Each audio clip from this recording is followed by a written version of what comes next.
É direito de todo trabalhador com carteira assinada se afastar do trabalho para tratar da saúde. De acordo com a lei, os primeiros 15 dias de afastamento são pagos pela empresa.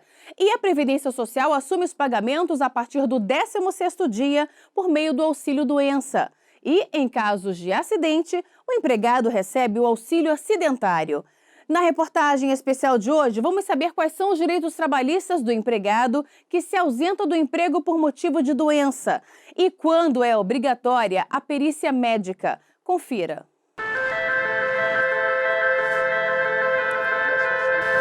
Por cerca de 22 anos, Luiz Carlos trabalhou como motofretista em uma empresa de pequenas cargas em Brasília. Eram 8 horas por dia, para lá e para cá, pelas pistas da cidade. No ano passado, Luiz começou a sentir muitas dores na coluna por causa dos impactos que sofria durante o trabalho. Ele tomava vários remédios para tentar reduzi-las, mas nada adiantava. Foi quando decidiu ir ao hospital e descobriu que estava com um sério problema de saúde. Eu tive uma lesão na coluna, que eu tive que fazer uma cirurgia, que essa cirurgia durou 9 horas, e essa minha cirurgia ela foi para corrigir a L4, L5 e a S1. Coloquei 3 pinos de um lado e 3 pinos do outro. Tudo por causa da motocicleta, da profissão. Depois de passar pela perícia do INSS, ele precisou se afastar do trabalho por 10 meses para se recuperar. Durante esse período, ele recebia o salário pelo INSS. Eu fiz umas 3 ou 4 perícias, né, até chegar a um ponto do perito falar que eu já estou pronto para trabalhar em cima de uma motocicleta. Que eu acho ainda que eu sinto um pouquinho de dor, eu tomo tramal, eu trabalho exposto ao trânsito, aos buracos, aos baques.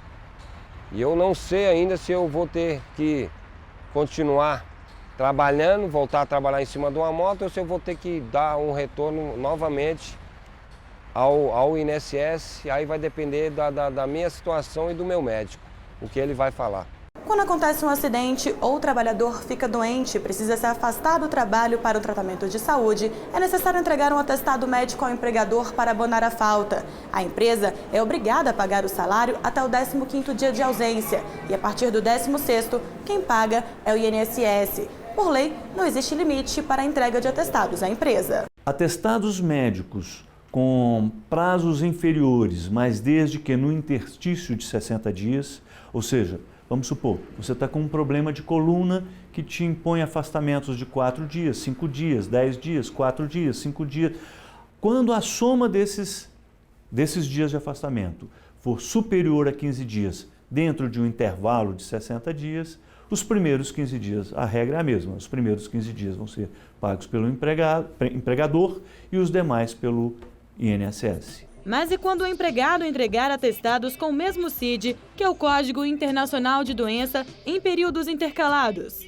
Se forem, no interstício de 60 dias, códigos diferentes, mas nunca superiores a 15 dias, quem vai pagar sempre vai ser o empregador. Existem 2 tipos de benefícios pagos pelo INSS. Um deles é o auxílio-doença previdenciário ou comum, que pode ser concedido aos empregados que tenham sofrido um acidente ou doença de qualquer natureza ou causa que os incapacite temporariamente para o trabalho. Mas só tem direito a essa assistência quem tiver contribuído por pelo menos 1 ano para a Previdência Social. Já o auxílio acidentário só pode ser solicitado pelo empregado que tenha sofrido um acidente ou doença relacionados ao trabalho. Esse tipo de benefício não exige tempo mínimo de contribuição. Existem ainda regras diferenciadas para os empregados seletistas, domésticos e autônomos quando se trata da data de início do pagamento do auxílio. No caso do contribuinte individual, autônomo ou do empregado doméstico, a Previdência paga a partir da data do início da incapacidade, que é fixado pela perícia médica durante a perícia, em ele requerendo esse benefício dentro dos 30 primeiros dias de afastamento. Se ele requerer o benefício após os primeiros 30 dias de afastamento, o INSS paga o benefício a partir da data da entrada do requerimento, ou seja, a partir do dia que ele solicitou o benefício. Para que o empregado receba o auxílio acidentário, a empresa precisa ainda emitir a CAT, Comunicação de Acidente de Trabalho. É um documento emitido para reconhecer tanto um acidente de trajeto ou laboral, quanto uma doença ocupacional. A empresa é obrigada a informar à Previdência Social todos os acidentes de trabalho ocorridos com os empregados, mesmo que não haja afastamentos das atividades até o primeiro dia útil seguinte ao da ocorrência. E em caso de morte, a comunicação deve ser imediata. A empresa que não informar o acidente de trabalho dentro do prazo legal está sujeita à aplicação de multa. O benefício para quem precisa se afastar do serviço por acidente ou doença ocupacional é pago quando a perícia médica da Previdência Social constata a incapacidade total ou temporária para o trabalho devido a uma doença ou acidente. A perícia pode ser agendada tanto pelo empregado quanto pelo empregador. O vigilante Osmar veio fazer a perícia pela primeira vez depois de sofrer um acidente de trânsito no caminho para o trabalho. De muletas, ele se recupera de uma fratura na perna depois de passar por cirurgia. O trabalhador vai ficar afastado do emprego até se recuperar e vai receber o benefício do INSS. Estou recuperando a perna, não posso colocar o pé no chão, aí agora estou esperando. O INSS me veio aqui pagar minhas contas, né? Aí estou esperando aí o que vai dar.